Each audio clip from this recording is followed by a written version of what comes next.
ইরানের ভূখণ্ডে যুক্তরাষ্ট্র হামলা চালালে ইরানও মধ্যপ্রাচ্যে থাকা মার্কিন সামরিক ঘাঁটিতে হামলা চালাবে বলে হুঁশিয়ারি দিয়েছেন দেশটির পররাষ্ট্রমন্ত্রী আব্বাস আরাগচি।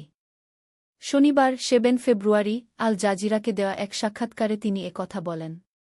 সাক্ষাৎকারের অংশবিশেষ তার সরকারি টেলিগ্রাম চ্যানেলে প্রকাশ করা হয়। আরাগচি বলেন, যুক্তরাষ্ট্র যদি আমাদের উপর হামলা চালায় তাহলে আমরা আমেরিকার মূল ভূখণ্ডে হামলা করব না, তবে আমরা এই অঞ্চলে তাদের ঘাঁটিগুলোতে আঘাত হানব।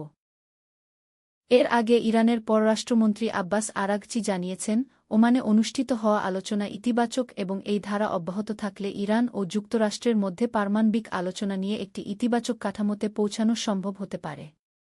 সাংবাদিকদের সঙ্গে কথা বলতে গিয়ে আরাগচি বলেন, যদি আমরা এই ইতিবাচক পথে এগোতে পারি তাহলে আমি বলতে পারি যে ইরান ও যুক্তরাষ্ট্রের পারমাণবিক আলোচনার বিষয়ে একটি ইতিবাচক কাঠামোতে পৌঁছানো সম্ভব। এদিকে মার্কিন প্রেসিডেন্ট ডোনাল্ড ট্রাম্প বলেছেন, ইরান নিয়ে খুব ভালো আলোচনা হয়ে